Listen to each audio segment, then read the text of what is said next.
All right, everybody, welcome back to the Deep Life. And today we are joined by Adam Koren. Adam, welcome to the Deep Life podcast. Thank you. I'm excited to be here and to speak to your people.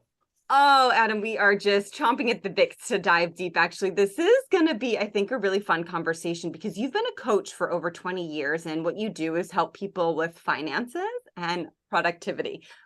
Two of fascinating topics of ours, and we're excited to kind of dive into. But one of the things that made us just kind of be really interested to have this conversation is you described that you focus on the human side of money. Hmm. And I'd love for you to kind of unpack what that means to you and how you help people with that. Yeah, happy to. I'm a very unusual kind of financial professional. Mm, I did not, I don't have a finance background. My background's in coaching and counseling, mm. and just been a personal growth junkie for since I was 14. And I never really paid that much attention to finances. So it was a total surprise to me to get into this.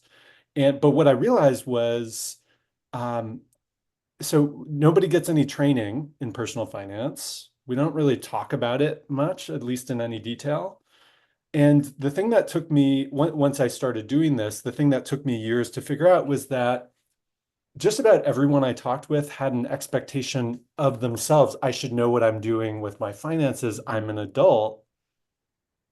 But if you stop and think about that, like where did that come from? Like how could we be good at it?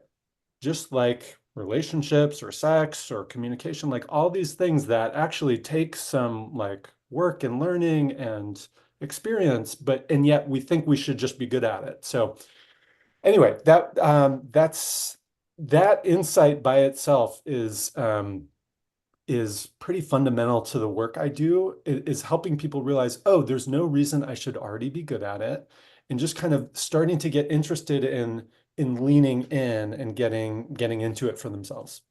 Mm. I already Mhm. feel like my body just at ease where there's no Yeah. judgment. I feel like you're bringing Right. this beautiful, energetic space of like openness. And, I'm Mhm. 37 and I certainly do not have it all figured out. And I'm learning. And what I'm trying to understand is, yeah, no one ever taught me this. I didn't learn it Yeah. in Yeah. school. I, Right. I had obviously the most loving parents and they did an amazing job, but, we certainly didn't talk about finances. I think I got, I think my first credit card I think Mhm. I was 30. Uh-huh. And that's, I believe is like kind of old as I began talking to some of my girlfriends. They're like, we've had a credit card since we were like 18. I was like, what? Mhm. So I really appreciate this kind of wonderful, vulnerable space that we can open up. And it seems to be maybe a commonality within people that we have this almost umbrella of shame and guilt around money that Mhm. is something that's either pushed under the rug or not talked about. And I'd love to kind of yeah, go into that, maybe talk about Mhm. the shame of this. Like, I don't have it all figured out, I'm a horrible person, Yeah. where do I go, where do I start? Yeah, yeah. I love that image of an umbrella as shame and guilt. I never thought about it that way, but it's beautiful. It's like this we're trying to protect ourselves from Mhm. something.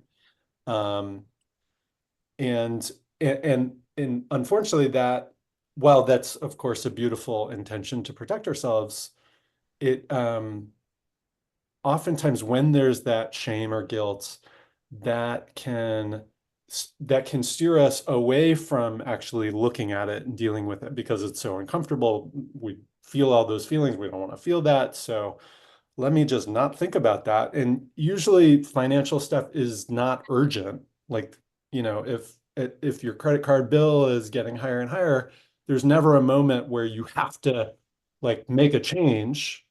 Um, so, so yeah, it can be, while there can be all this discomfort, for many people, they just kind of push it away more and more. Um, Mm. so, and that's my specialty is helping people who hate dealing with this stuff. And yeah, just bringing that kind of calm, centered, clear, like, okay, how can we bring the kind of adult grounded, open place to our finances. So Yeah, Mm. that resonates a lot. It's kind of like you had said in the beginning that most of us we kind of assume that okay, I'm an adult, I should have this figured yeah. out by now, and that really resonates with me. I was actually a finance major Oh, in college, my undergrad, and there's even then it's all business finance and like right. some on investments, but very little like personal finance. So it Hmm. was still, I think it's probably even like more shame in the idea that like I took this, ended up studying finance. I didn't know what I wanted to do, and I'm like, well, I want to make money. I Yeah. finances money. This will help, and I'll make money. And then it was like, well, what now? What? And yeah, it's like this idea Mhm. of like just being a lot of shame around the idea of like and not wanting to look at it. So like you said, it comes like pushing it off and like okay, like that credit card bill gets a little bit bigger, but I only have to pay the minimum now, so I'll Right. deal with that down the road. But how do we start to sort of like make that change and bring that stuff into the light and kind of understand it better? Yeah. Yeah, yeah. And I appreciate you naming the shame. That's unusual, especially for guys to do that.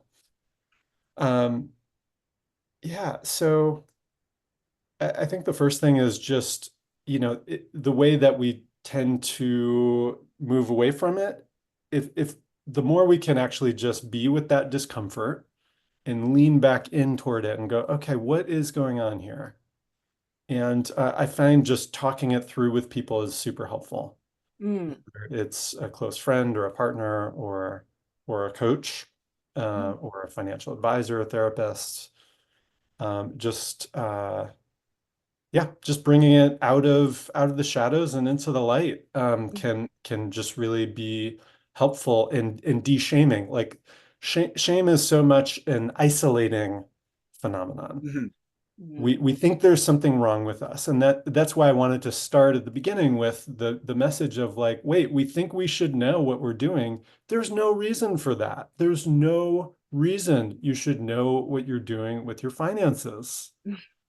But I think the idea that I should know is part of the shame, and that has us feel small, and there's something wrong with me, and I wish I had more money, but I don't, and we get smaller and smaller, and then we don't want to talk about it, and we see no one around us is talking about it, and so people are just kind of in their little bunkers having their feelings about it, and it doesn't have to be that way.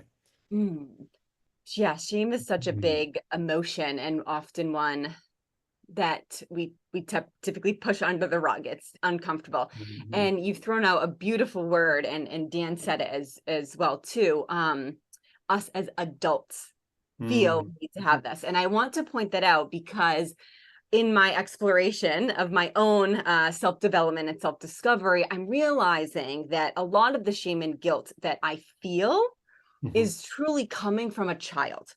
And when I Mhm. say a child, it's me. It's my Mhm. inner child. That term is kind of thrown out a lot, but we all have them. They're just the younger versions of us that we grew up with. These come from memories, stories from parents, school, anything. And it's almost that voice of the scared child. And I'd love your opinion on this, Adam. The scared child that doesn't want to talk about finances in the way that they might get reprimanded or judged or told that Mhm. they're doing it incorrectly. That's Right. typically what at least why I never finances isn't something I typically talk to, friends about, like Right. family a little bit, but friends definitely not. Some, but it's I'm scared, and is this person going to like me? Are they not going to like me? Are they going to judge me if they have more money? If they are they going to judge me that I have more money than them? um Mhm.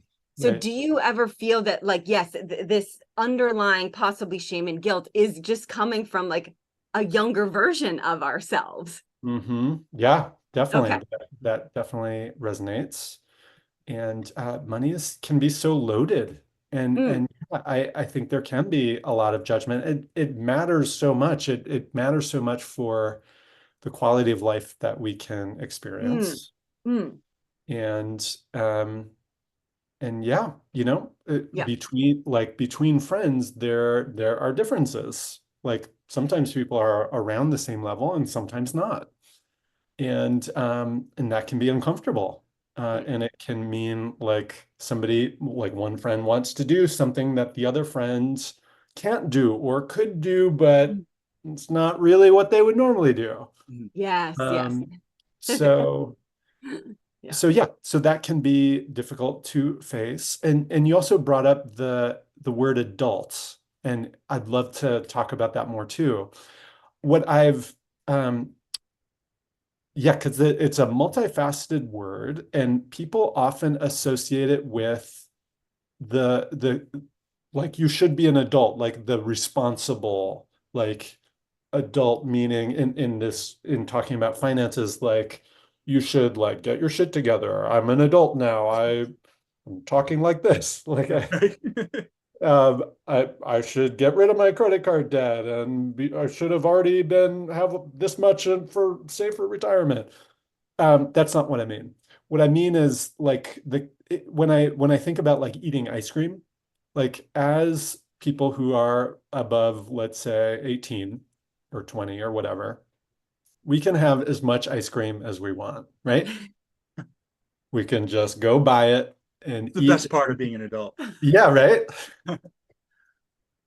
But then as we have, most of us, I imagine, have done that at one point or another, and then we notice how it feels to have a ton of ice cream, and then off, like for many of us, we don't do that in the same way, or like hopefully can moderate. And that's more the kind of adult that I'm talking about. It's like there's Mm, the option to do all kinds of things with our money, mm, and um, but the adult perspective is so Elise, you were talking about the child parts, like there, of course there's one in us that just wants to grab all the things and wants ice cream, and it's the adult in us that says, okay, like yeah, let's have some ice cream, and then let's stop. mm, So yeah, just bringing that kind of some wisdom, some sense of what consequences will be mm. shortly after. So yeah, I'm curious what comes up for you two around adult. Yeah, no, that it resonates so much because I I'm not going to get into what has happened over the past 2 years. I know that we briefly spoke before we hit recording, that I was mentioning that we had to come to Massachusetts because there was a lot of things. There's been a lot of, like, my stepbrother passed away very suddenly. My mom had lung cancer and then stomach cancer. And then my cousin passed away extremely suddenly within months. And I was actually closer to her than I was like my stepbrother. This all happened within a year span. Wow. And it was just a lot. And so I felt like it was a cosmic 2x4 that hit me, a very like human initiation into this journey of unfolding. But I felt like I grew up a lot. I felt like whatever transpired, I'm looking at it with a silver lining, as it happened. It couldn't have happened any other way because it didn't. So I'm moving forward. But I feel like what I've gained is a completely different perspective on life. I feel like I've dropped into a different body, a different paradigm. I'm a different person. So I know that this was of benefit to me. But the only way that I can describe is like, I feel like I grew up. I don't know. It's more of a feeling than anything else. Yeah. So the reason why I say that is now I feel like I have a different emotional capacity to handle what life brings to me. Mm. And that being like grieving or any type of relationship dynamic, but finances is a big part of the human experience. As esoteric as we talk on this podcast about, dimensions and all that things, we're still humans and we have bills to pay. We have jobs. We want to go out and have dinner. We want to take trips. And the means that allows us to do that is money. And because it's something that I typically really haven't dove into within kind of the context of this self-development journey that I'm on, I'm typically talking to my inner child or understanding, like I also had an eating disorder when I was younger. So like I've had a lot of work with that, but now I feel like I'm grown up. Like I want to understand money in a better way. And I want to embrace its energy and I want to work with it. And I want to better understand the relationship that I've had with it over the last 37 years, and possibly where I might be resisting it because I've never had a lot of money and I'm a little bit scared if a lot of money comes to me, like, I don't know what to do with it. So am I putting out a resisting energy? But I also want to understand that more. I don't want to shy away. And that's what I mean by, like, I feel like I'm an adult now. I'm not a scared child. Or if I have that thought, it's like, I'm okay. I'm here to parent you. Like, I've got this. Like, we're gonna learn together, and I'm gonna find this out so that you're safe and you're supported. And this is a means where we can walk to this next chapter on this next path and this next stage. Like, that's what I'm super curious, like, where the energy of money can, and that I can relate to it in a different way from an adult perspective, as opposed to the scared little girl that I was. Yeah. Thank you for Oh, sharing so hopefully that. that gives you a little bit of Yeah. context. Yeah, it does. Really feeling the power in that has emerged in you from all of what you've been going through. Yeah, thank you for Yeah. recognizing. Yeah, like I said, it's an excitement, like, Hmm. shitstorm of the 2 years, but it's like I said, like, I Yeah. grew up and I'm ready. Like, I feel like it's brought me to this beautiful place of who I am now, to step into a more empowered version of myself. Right. Wonderful. Yeah, it sounds like it's been an initiation. Yeah. Yes. It sounds like your capacity has grown quite a bit. So Mm. so I hear what you're saying. Like you're more ready to show up for Yes. the tough things and to soothe and parent the scared young one that's still there around it. Yes.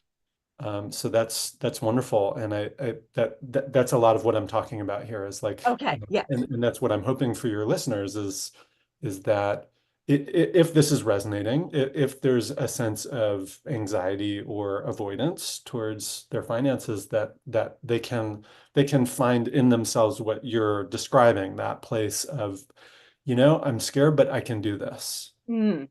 Yes, absolutely. And I'd love to hear from you, because obviously this was my perspective. I'm one individual out of billions of people, and I know that Mhm. there's got to be people who resonate with this. So I'd love to hear your experience and how you coach people, and what obviously everybody's different, but if there's an overlapping either theme or some tools, or how you maybe just begin,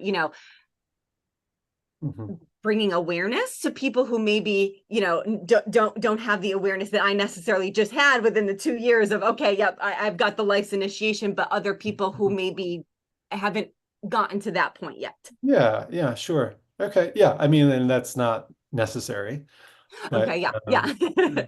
yeah. So yeah, like how do you become an adult with money? Yes. So yeah, I think one aspect of that is um, like we all inherited whatever beliefs and assumptions, really.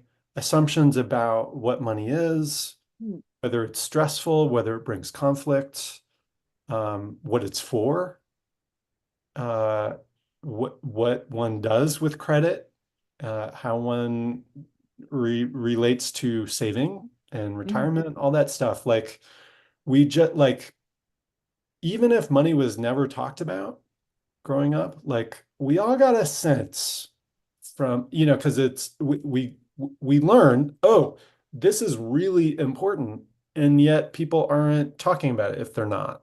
Mhm. And so we do our best to kind of soak in, like children do, like what everything around us. And part of the challenge that we have now as adults is um to start turning over those stones and going like, okay, like what did I learn? Like to kind of turn around and look at ourselves and our behavior and go, okay, what must I believe to be acting the way I do, to be spending the way I do or not, to be saving the way I do or not? And I think that's part of what it means to become an adult is to really take a look at and take inventory of what we got coming into being an adult, what we inherited in terms of beliefs, and then to start to discern which of those am I grateful for? and can thank my parents or caregivers for what they imparted to me. In which aspects can I, with gratitude and clarity, say, not that. That's not who I want to be. Like I had this moment in the last year. I tend to be very frugal. That's something that I got from my parents, from my dad in particular. And while I really appreciate that in myself, I was on a date night with my partner, and we were walking along this busy street with lots of restaurants, and we were looking at menus outside, and I realized I was primarily looking at the menus for the prices. And I was just kind of feeling tight about like dinner costs so much now, and I was really uncomfortable. And uh and I just had that moment of like, oh, this is my dad. This is my Mm. dad looking at these menus, and this isn't who I want to be. And this is not particularly sexy at a date night. Uh yeah. Yeah, oh gosh, Adam, thank you. I have so much to unpack from really what you just said. Well, you beautifully just again have such a gentle, compassionate energy when talking about money, which I can't wait to dive deeper into too, which I know that we'll get to. But thank you for sharing that story because I believe both Dan and I can relate to that. But I feel like that story, as simple as it was, is so profound at such a deep level because you're able to recognize, wait a minute, there's a feeling in my body and a voice in my head, and I don't think it's mine. And Hmm. what a powerful place that is to be. Again, Hmm. like I said, I had the most loving, amazing parents. I had a wonderful childhood, but now I'm recognizing that a lot of my inner dialogue that I thought was mine is actually my mom's. And there's nothing Right. wrong with that because she's Yeah. awesome. She's great. Yeah. But we're two different people and we have a very different perspectives on life. And now, just as you're beautifully explaining, like you get to uncover what you truly want to take from your father, your parents, and what you don't, and it's maybe probably not serving you any longer, and Mm. that's okay, but it got you to this pivotal point. Right. And that resonates, I Yeah. think, so much with us in our self development and discovery journey, that it's like, yes, I'm trying to understand who I am at this Mhm. level, and finance is the big one. I tend to be not necessarily frugal, but I do like I always look for things on sale. Mhm. Mhm. And it's kind Yeah. of like quirky. And now it's kind of a fun game. And I wonder if you do that too, because I'll see myself, I'm like, oh, it's a sale. And oh, wait a minute. I have the money to pay full price, but I kind of like I kind of try to make it more lighthearted and allow the space Mm. and compassion for that version of me or Yes. whoever it was, my Mhm. stepfather or mom or cousins, whoever it may be. Like, okay, yeah, it's them talking. I'll play along for a little bit, but we can also afford this full priced item. Yeah. Yeah. I love that you're catching that and bringing some humor to it. Yeah. Mhm. It's hard to be human, so I try to bring as much Mhm. laughter where I can. Yeah. Yeah. Beautiful. Yeah. I wanted to share that one of the other messages that I have for people is it's your money. Your Mm. money. Ooh, And break that down. Yeah. yes, yeah. So I think part of the tendency to kind of avoid it has like that's part of what keeps going whatever we got growing up. We just kind of like we keep going with it. So it takes some re-examination, and like you're talking about like catching like, oh, I have this thing with sales. Like, oh, like I don't have to do it that way. What are some other ways? So when I say it's your money, what I mean is like I was just sharing about the example with date night, like, oh, this is my money. This is my relationship with life. This is my relationship with my partner. Like, how do I want to do that? And with my money, where do I want to spend it? And how and with what energy do I want to spend it? Mhm. Yes. Ooh, yes. Yeah. Maybe go Oh, ahead. well, I was Finish just, it. I'm really glad that you said that, because I was literally going to ask, I think, because that story you shared resonates a lot with me. I don't think I've ever looked at a menu and not looked at the prices first and then the Yeah, meal second. yeah. Um, and I'm sure that's true for a lot of people. So I was actually wondering what would be sort of the next steps as you notice, like Mhm. once you do notice that, it's still also really hard, I would imagine, for a lot of people to look at a menu and notice you're looking at the prices and like, oh no, I'm just going to get whatever I want. Like that's kind of scary. I know it's scary for me sometimes. Like it can be Mhm. scary to people. Like what is sort of the next step? And I love that you just shared, like, acknowledging it is my money and I get to spend it however I want, which is great. But would you say, like, there's something else in between there of what kind of figuring out, okay, like I Mhm. see this pattern, I don't really like it, and then what? Mm. Yeah, I like that. Well, and then what would be what you're reminding me of is that so I have an intention to have a date night, to have a restaurant experience with my partner twice a month. So that's my choice. And within that, and I could define a specific budget, but for me, for the one in me that's scared of spending too much, of losing my money, Mm, like when I say that twice a month, that sounds really reasonable. And so when I keep that in mind, that's like, okay, like, because, we're not going to go to the most expensive restaurants out there. That's not what either of us love. And so, anyway, that's what's soothing for me. Okay. And so mm, that there's some kind of intentionality can counter that kind of automatic thing that comes up. mm. Cool. That's helpful. Thank you. Yeah, that makes a lot of sense. And I want to dive into a little bit of energy and Yeah, emotions, specifically yeah. emotions around money, because I think that obviously emotions, it's energy in motion. And with money, especially any, difficulties that people are maybe feeling, or they've got a lot of debt, it creates an immense amount of stress and anxiety, overwhelm. I mean, to name the few, you can certainly share more, but those are not fun to feel, I'm sure. I've been there.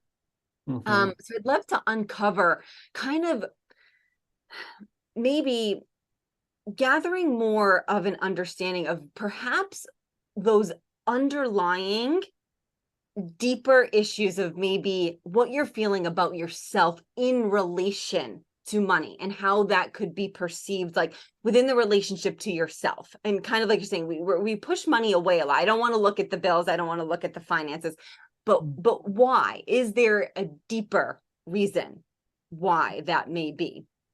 That's kind of part one. Okay. If you want to answer that first, you can, but I just kind of Okay. really becoming aware. And then how do we kind of, if we're aware of it, how do we kind of gain a peace of mind, or at least an acceptance of this? Like, all right, I've got a bunch of bills that are overdue, or I am in credit card debt. How do I find freedom within this? Like, I'm sinking. How do I Mm. get my head, above water? And is there Yeah. like an emotional component to that connects all of these areas? And if there's not, and I'm Mhm. out of left field, please let me know as well. No, no, that's great. Yeah, I'm just present for a moment to that sense of Yeah, seeing, and your listeners are in all kinds of different places. sure. Uh, Yes. so wherever, for those of you, if you're listening, you're in whatever place you're in with your finances. And I think the key part around the energy and the emotion is to show up for it, like you were sharing, Elise, is like to Okay. find a way to find a way um, to activate Mm, yourself to show up. mm, And that would include being with that sinking feeling or whatever the difficult emotion is for you or energy that comes up around money. mm, And so showing up for that. So that may be actually just letting yourself feel that for a moment, whatever that uncomfortable emotion is. mm, And And again, like doing that with someone else is super helpful. Mm, So highly recommend getting into conversation around it. mm, Because then the, it, we're much more likely to be able to move in the conversation, to not get stuck in that and then check out. sure. Uh, Mhm. so so yeah, show up, be willing Mm, to feel it, mm, and then to um, there is something that that emotion wants from you. mm, mm, And so I think the first part of that is to show up for it, meaning to actually allow yourself to feel it. And then, so let's take that sinking feeling, because that's a really tough one. And the sense of hopelessness, especially mm, if there's a lot of debt. mm, Um, so to if someone had like, assuming there is a strong desire to turn that around, um, that that can call forth something new. mm, And, you know, we've got all of this, we've got that umbrella, we've got all this inner protection from change, from feeling all that. But sometimes the gift of being willing to turn around and actually welcome and embrace the strong emotion and the difficult feelings of hopelessness or whatever it is, that can provide some fuel to make a change mm. where nothing else will.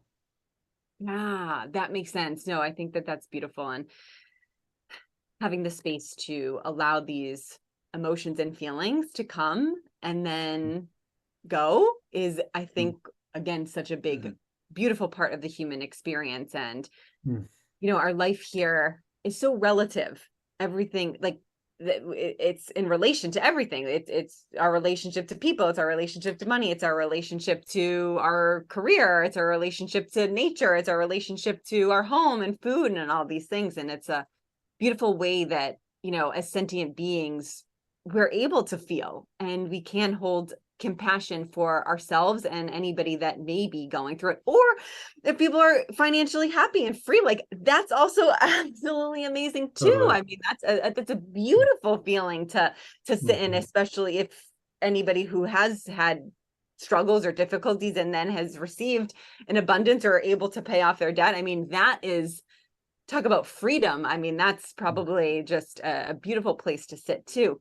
But I'm so curious, Adam, if you don't mind, you said that you didn't necessarily go to college or, Yeah. have trainings for finance. It was more coaching. Yeah. So how did the finance piece come into it? And I would love for you to also talk about the productivity Oh, aspect of yes. coaching Yes. too. Right. Yes, please. Okay. And like kind of how they merge. And do you coach people separately within Mhm. those two realms of finances and productivity, or is it a blending of the two? Great. Okay. Yeah, Uh, I'm so curious. yeah, yeah. I'll definitely speak to that. I just have one more thought about what Oh, we were please. just Oh, sharing, and Yes. then I'll get into that. Um, More and more in our culture, it's easy to swipe. It's easy to Mm, just touch our credit card and not think about the purchase. Like in Whole Foods, they've got the thing where you just swipe your palm across. yeah. Like it's just becoming more and more um, easy to not think about the purchases that we're making. Like we're not, there's less and less cash. We're less and less dealing with the physical uh, experience of I'm giving money for this thing that I want. And so so our culture has kind of been supporting this unconsciousness, which for many people leads to more and more debt. And so what I was just talking about with like showing up, it's the opposite of that. It's the becoming conscious. It's the waking up from the the slumber, the unconsciousness of often fuck, like what have like I didn't realize I spent this much. Like it can be really uncomfortable to have that sobering up experience, but that's what's real. And there and there can be a lot of hope on the other side of that. It can be really uncomfortable in the moment, but and this is what I do. I think of myself as a financial handholder. Like I help Mm. people. I hold their hand through facing whatever it is that's hard, so they're not in it alone. And always, every single time on the other side of that experience, when oftentimes people go in anxious, I'll sometimes ask, what's your level of anxiety? And listener, you can ask yourself this, what's your level of anxiety 1 to 10 about your finances right now? And then and then we'll go into it. We'll look at it. We'll deal with the numbers, the specifics, look at accounts, whatever's needed for that person, pull up spreadsheets, look at their spending, etc. Always they feel better at the end. Always that anxiety number is lower, even if it's a really difficult or scary situation like that. It just seems to summon our problem-solving adults when we're actually dealing with the specifics and not having it just swirling in our head. Mm. Thank you for Yeah. bringing that I up really like that. of that. When you were talking earlier about, like, you had asked, like, what does it mean to, like, be an adult, or what do we think when you say the word adult? And Elise gave a great answer. I was actually, the first thought that comes to my mind is responsibility. Mm-hmm. And not in necessarily the way that I think a lot of times we tend to think of, like, who's responsible for this, or all these responsibilities and it's overwhelming. But I mean more like the ability to respond, and like becoming an Yeah. adult means like really Mm-hmm. stepping into your responsibility. And I Mm-hmm. think that's like what you like beautifully described there, is like once you actually do look at it and kind of face the dragon in the cave, then you're able to respond, where you're not able to be responsible for something that you're afraid to look at. Right. Right. Beautifully said. Yeah, Yeah. Yeah. exactly. All right. So Yay. finances and Yeah. productivity. Yeah. Yes. Yes, please. Yeah. So I mean the commonality there is being on top of things. Mm. Yeah. Kind So of makes that's what we're talking about with our finances, is going from feeling overwhelmed by it, uh, whatever the feelings are about it, to it's like once we have turned around and faced it, be willing to feel the emotions, and then like I was just saying, like being willing to look at the numbers and whatever that looks like for the particular person. sense. Um, and yeah, similar for productivity. Like so many people feel overwhelmed and jerked around by the million things that all of the input, all the texts and emails and the projects and like the expectations of others, and like there's so much that we all want to do, and it can be difficult to and overwhelming to get a handle on that and to really figure out what is most important. And we often end up just responding to the latest and loudest input that we have. And um, so yeah, so what I do with in that context is I help people kind of get it all on paper in front of them. I recommend having like one particular dashboard of action, Mm. um, and and then when you have one place where you can see all of your actions, it becomes much clearer what's most important. And then it's like if it's all right there, the anxiety can go way down and the overwhelm, because it's like, okay, here's everything. And obviously here are the things that are the most important, and that's what I'll do. Mm. I actually very much appreciate the simplicity of it. Yeah. It's Yeah. Yeah. kind of funny. Like I know we're all like about to laugh, but Yeah. I love that. It's simple but complex, because we kind of make it complex as Like humans. we build it up so much. I mean, I certainly do that. I love a good list of things to do. Adam, like, oh my gosh, he like makes fun of me for all these lists that I have going on my that's to me how I analyze, what needs to be done. I'm working on it though too, because it can be, again, as we're I feel like a theme of this show is really just uncovering who we truly are and understanding how we work and if it's serving us and not. And I could see that my hyper vigilant and perfectionist nature was just almost causing me too much anxiety and stress, that like if I didn't cross something off the to-do list for that day, I would just spiral. Yeah. And what I uncovered too, which was very interesting, it just, I was used to it though, because even though that feeling was, oh, like the inner critic came and, you know, I was sabotaging myself, a lot of shame and guilt, that was the emotional state that I was used to. So it was familiar to me. So it was like, even though I didn't cross off that thing on the list, oh, boom, at least I can recognize the emotion that's associated with it.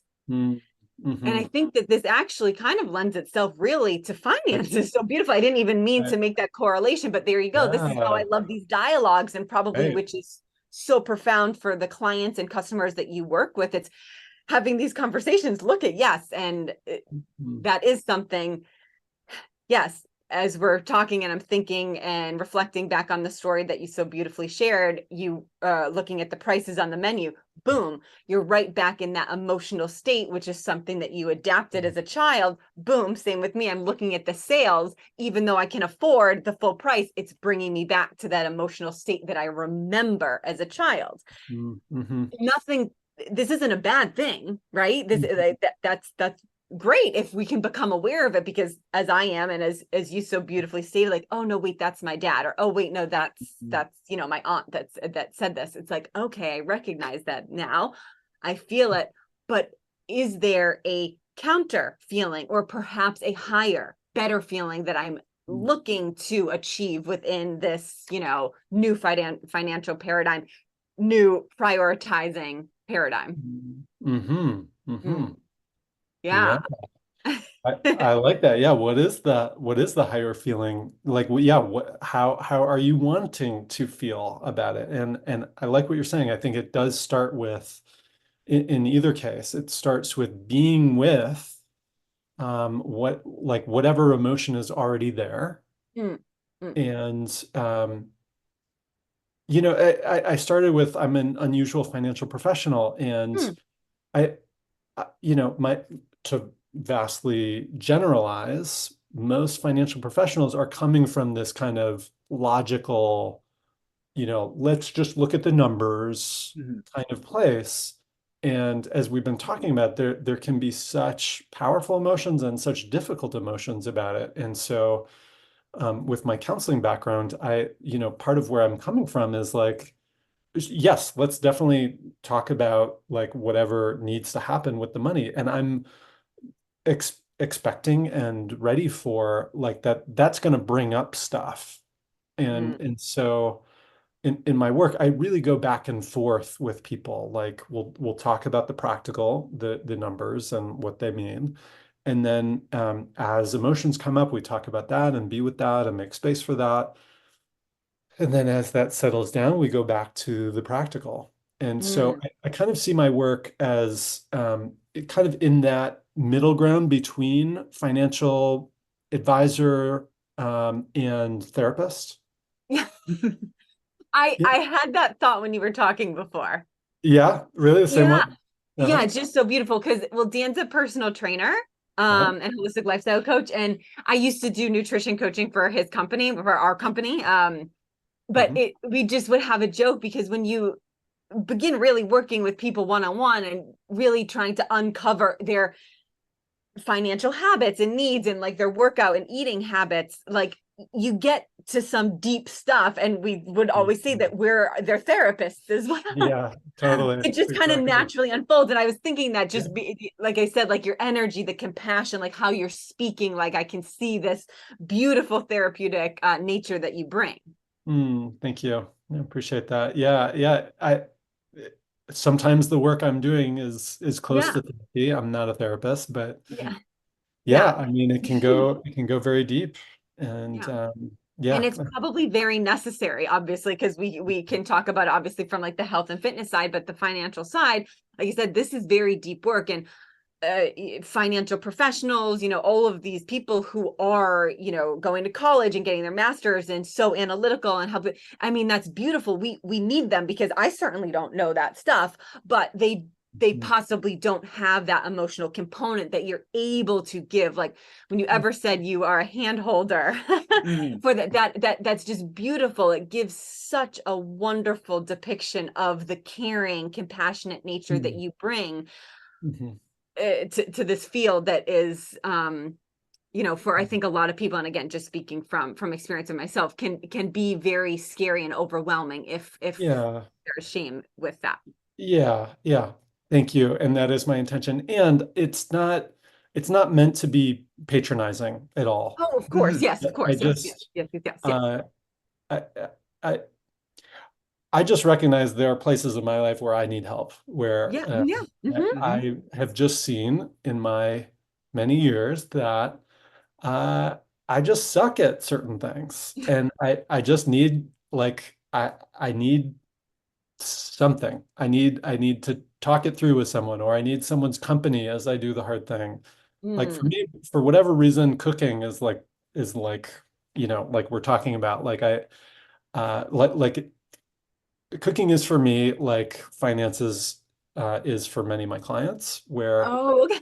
it just brings up a lot of discomfort for me in ways that I've unpacked somewhat, but haven't fully really understand. I just know that my willingness to take the time to be with myself in the kitchen, and to be patient with, okay, what do I want to make? What does this take? How much time will that take? What ingredients do I need? Like, my tolerance for that is really low.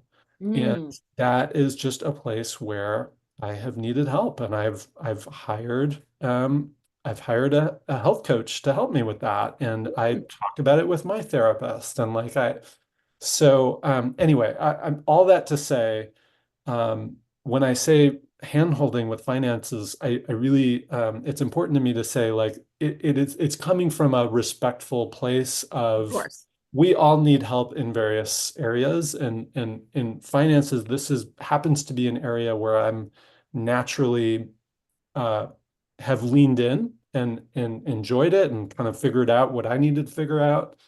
And that's just a place where a lot of people haven't done that yet. And so I'm here to help people kind of discover what an adult looks like for them with their finances.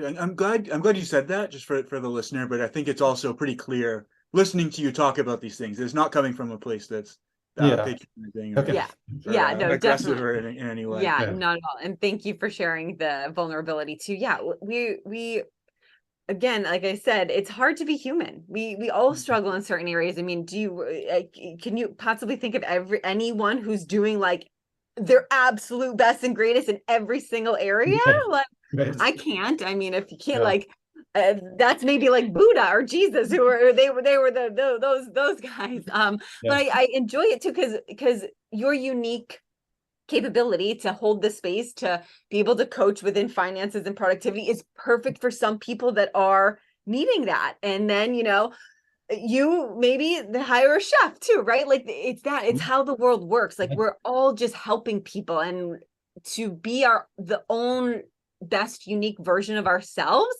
we're going to find those people who require the assistance that we can provide. That's the service to others that I think is so beautifully can shape our communities and nations and states in the world, hopefully one day. Yeah. Awesome. Were you gonna ask a question? Well, I'd love to ask about the book. Yes, So I know you have a book coming out. Yes. I would love to hear more about that, if you could kind of tease it a little bit for us. I also just love the title of it, Gentle Money. I mean, what a beautiful, unpack that. Where did that come from, the title? Yeah. Thank you. By the way, thanks for teeing me up for that. So I have an amazing assistant, and she and I had been, like speaking of asking for help, an area that I needed help with was marketing. And and particularly I'm someone who's a verbal processor. It's just really helpful for me to talk things through, and that's what I provide for others. And so this amazing assistant I have has helped me for a couple of years now talk through what do I want to communicate? What do I want to like in writing? I mean, I love this kind of thing, talking things through on podcasts and hopefully inspiring people that way. But in writing has been tougher for me. So um, anyway, yeah, it was her that said, you've got all this, a lot of great posts now on social media. Like, let's pull that together. Like, let's make that last in some way, maybe a blog or something. Hmm. And so she actually went through and copy pasted all of my Facebook posts from many years into one massive Google Doc, and then she organized it. And when I saw that, I was like, there's a book here. Like, Wow. yeah. And so I would not have a book without her. And yeah, it was in conversation with her when that title popped. And Hmm. just in the last week, um, I've been kind of working with various subtitles, and anyway, the working title and subtitle now is Gentle Money: How to Make Friends with Your Finances. Oh, I I love love it. that too. Oh, full body chills. Wow, okay, good. Yeah, I've been curious whether it'll, Yeah. and now that we've been talking through, my perspective on all this stuff, I mean, you have a good sense of Sure. Yes. Yeah, it of my makes Yes. sense. approach, and but yeah, my intention is to put kind of my transmission into a book form so that it's accessible for a lot more people. Oh, that's so Mhm. exciting. I mean, that sounds, you'll have to just keep us posted on the release date, because this Okay. is definitely something that we would want to support and read. And yeah, like Mhm. I said, I'm so grateful for your insights and wisdom. I actually have, oh, were you going to add anything No, go more? ahead. I want to make sure I ask this question before, as we're wrapping up here, something that I meant to ask earlier. Um, your opinion on money and self-worth. Mm, Because as I began diving deeper into kind of myself and uncovering, areas in my life where I felt unworthy or not lovable or like I was being a burden, there was a big part of me that didn't feel worthy. Didn't feel mm, worthy of, having nice things or feel worthy of, going on extravagant trips. Like really, I almost didn't feel worthy of money. And I mhm. know that's a very big concept. And Yeah, I don't want it to seem like I didn't, not that how do I phrase it in a sense of, I didn't feel worthy to spend all of this money. Like I didn't feel good enough about myself to mhm. spend it in a way. Yeah, Kind of yeah. like what you were Got it. saying before about like you go on a website and immediately look to the sale Yeah, things yeah, because like yeah. I'm not Right, worthy of the full priced item. right. Even if there's something you like more but can afford, but they're like, but this one's $10 cheaper. Maybe Yeah, I'll just suffer through that one. Like maybe they'll fit. It's not really my size, but I'll make it work. Like yeah. It's a great That's insight. exactly. This is our dynamic partnership here. He knows it, like literally, he understands at a deeper level what I'm trying to say. Yes, that's beautifully put. Yes, exactly. So I'd love to unpack that kind of like how money can tie into possibly either worth at a very high level or low self-esteem and low self-worth, which is certainly something that I am working on. Hmm. Not just with finances, but in other areas of my life through Yeah, girlfriend relationships and, being worthy of, looking in the mirror and telling myself like I am pretty. Like that's also very hard for, me and I think women in general to do all yeah, of these things. But I'd love your kind of opinion on the financial aspect of it. yeah, yeah. I appreciate you being so transparent. Um, Yeah, well, I'll start with kind of some of my stuff that I've looked at with that. Like Hmm. what I've been looking at recently is it seems like when I was really little, I came up with the story of I only get a little bit. Mm. Like that was how I made, this is like a 2-year-old, 1 or 2-year-olds looking at life and, you know, anyway, that and I've just been looking at how that kind of fundamental belief still shows up and how that shapes my frugality and my income and all kinds of things. So, so I like that you brought in some of the deeper elements of that. And in terms of worth, um, yeah, what comes up for me is just similar to what we were talking about earlier about being with the feelings around that. Mm. The uncomfortable, um, like for many people, sense of I'm not worth it, or some version of yeah, low self-esteem or something like that. Mm.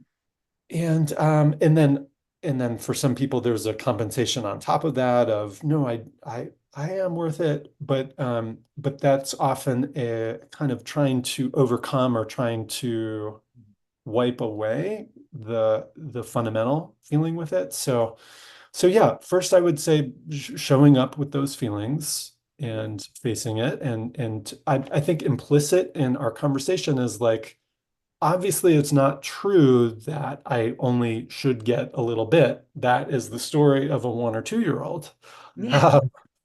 not a 44-year-old. So yeah, separating those two. And people often say, especially in the entrepreneurial world, like charge what you're worth. Mm. And I really disagree with that, actually.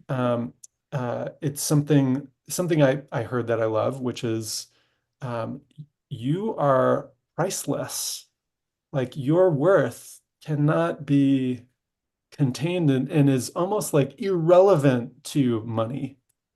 Um, and so, Mm. we have this concept of net worth in our culture, and a lot of people will kind of, like, hey, what are you worth? Like there's a way that these concepts kind of merge, and I really Mm. recommend separating them because that it just seems like bad news. It seems like just like kind of in our American capitalistic, like you are your status, you are your income, you are your net worth. I just think that's so unhealthy. And so what I recommend instead is to separate that and to kind of affirm your own pricelessness and your inherent worth as a human being. And then in terms of salary or rates, to like if we can really separate that, then hopefully we can come to that question of what should I charge or how much salary should I expect or stand for from a place of clear-eyed, grounded, like aware of what people offering your services um, tend to charge, and then looking at your own background experience, like there can just be a lot more clear-headedness um, with rates and salary if we can set aside all of the swirling questions of am I worth it? Just, my own stuff, I only get a little bit. It's like if I can set that aside, I can look at like for coaches and therapists and financial advisors, like in my case, like what do they charge? And like given, okay, I've been doing this 8 years full time. I've been coaching for 20 years. Like what makes sense for me to be charging? So Mm. yeah, that's what I recommend with that. Thanks for asking. I am so glad that you brought that up. I absolutely love this. And I feel like it's such a beautiful way to kind of wrap up this message of, yes, we're priceless in the best way. We're limitless beings, and we do tend to use these numbers and vernacular words even to limit like the human potential that's within us. I absolutely love that as such an empowering message to truly decipher you're worth everything and more. There is no price on that. I love that you said that, Adam. That is just that's so wonderful. Thank you. I just want to ask real before we wrap up, are there any other like sort of like major themes you see coming up? And we can say maybe for finance or productivity with clients, maybe certain emotional blockages or certain things that you see popping up over and over that maybe we haven't talked about in the conversation so far. Sure. Yeah, overwhelm comes to mind, particularly around Mm, productivity stuff. I mentioned that briefly, but yeah, just and I know that's something that I experience, and part of why I do what I do is I hate feeling overwhelmed. Mhm. I so would love I so prefer to feel clear and grounded. That's so much more of my sweet spot, and that's why I have developed the tools that I have and gotten good at the things I've gotten good at, particularly around productivity, is to avoid that feeling of overwhelm, um, because I hate it, and so I think what I offer is that I think often people could use a little bit more time kind of taking a step back and like in the realm of productivity, like um, writing down all the things that are in our head that we have to do and to externalize them, to get them on paper or on a screen where we can work with them and sort them and prioritize. So that's my kind of quick tip around overwhelm is just get it, and similar with finances, it's like get it out of your head, get it mm, on paper, and mm, just when it's on paper, when it's in front of us, when we're seeing it, it seems to activate our problem solving capacity. And so now we're no longer just swirling with whatever's top of mind. Now we're in kind of evaluating analytical, what's most important here? What do I mm, really need to do? Like if I'm in a lot of debt, like, all right, do I need to change my spending or my income or both? Or like, and then what specifically do I need to do? So now we're in the adult rational, like, all right, I can do this in that mindset. mm. Yeah, That's great. that's beautiful. And I feel what you're kind of describing is we're no longer, when we put something on paper so that we're able to better analyze it, we're no longer living in a story. Yeah. And that's where I feel like you kind of beautifully Right. said a little bit ago, as a 2-year-old came up with this idea of Yeah. like, you know, but that's it. That's the inner Yeah. child that we kind of brought this story. Like when we live in those stories that can trap us, and the past is here to teach us, not trap us. I feel like Mm. that's, yeah, No, I that's, like that. yeah. I have one last thing that Please, I yeah. wrote down long ago in our conversation that I would feel remiss if I didn't bring up. So, Elise, you beautifully mentioned that something along the lines of like if more money came in, like I'm not sure what I would do with it, right? Hmm. Yes, And yes. I just wanted to speak to that because that feels so important because just about everybody wants more money.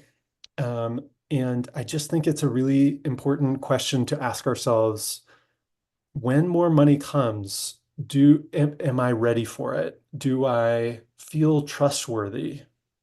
Like, Mm, do I have a sense of where would I put it? Like like at when money does come in, Mhm. and it will come in, yeah. what's your plan? What's your intention? And so, and that's part of being an adult is being that kind of upright, responsible, as you were saying, Dan, like ready to respond, and including ready to hold the scared, the I don't know what to do parts, and to come out with like, okay, I got it, and here's what we're gonna do. Yeah. Beautiful. Thank you so much for bringing that up. That helps me actually to compartmentalize and Mm, contemplate a little bit more about that as well. I think that's yeah, I think it's beautiful. Like you said, everybody, most people, right? We're making a general assumption here, want more money, or they equate, perhaps not being, happy in their life, and they believe money will bring them that happiness and right, everything. And I right. was listening to a podcast. I thought that it hit home on so many levels. It was so interesting. Can't remember the podcast. I literally don't even remember who it was, who was on it. it wasn't financial or anything. It was, they were talking about manifesting, and they said, like, if a genie were to come to you, what wish would you say? And 99% of the world would say, I want money. We'll say, I want $1 million. That's actually kind of like a small sum right now, but I'm just generalizing that. They said, okay, yeah, here's $1 million, but I'm going to lock you under the staircase. And it hit me like, oh my gosh, that's really interesting. And it's allowed me to say, because yeah, of course, like, I want $1 million. Like, yeah, okay. But if I had $1 million, but couldn't do anything with it and was just locked in it. All right. So, like, what does money represent to me in that case? And what do I feel money is going to give me that I cannot possibly give myself? And yeah, what would I do with $1 million myself sitting under a staircase? Right. I don't know. I love that. But I kind of loved that concept. And I thought it was so interesting that yeah, like, what would we do with $1 million, but no place to go or no place to spend it? But really the deeper question is, what do I believe money is going to provide me that I can't possibly provide myself? And I think that really helped me introspectively look at the deeper questions of why I don't feel worthy, why maybe $1 million isn't showing up in the coming days, or maybe it is, and what would I do with it? Because then it gets me thinking, like, all right, like, I deserve this. I'm able to spend, I'm able to invest, I'm able to help others, I'm able to serve in those types of ways. That's really powerful insight. I'm going to sit with that myself. Yeah. Oh, Adam, I've just so enjoyed this conversation. And like I said, the energy that you're bringing, it's just so grateful to have met you in the universe, bringing us this wonderful partnership and connection. We want to also just make sure, like, if there's anything that we didn't touch upon that you feel was necessary. Okay, wonderful. Yeah, I feel like we covered a lot. Yeah. And thank you for also allowing Dan and I to share a bit about us and our vulnerability. So thank you there as well. Really glad that's a gift to your listeners, especially people who've listened to you a long time, just to get to know you better. So thank you. Yeah, appreciate that. Well, Adam, where can we direct people to find you, to work with you, should they want to, or gain more, insights from you? Because you are a wealth of knowledge, and like I said, just hold such a compassionate space for everybody here. Thank you so much. Yeah, if you're listening to this and feeling called to reach out to me, I'd love to hear from you. You can reach me on my website, which is just my name, adamkoren.com.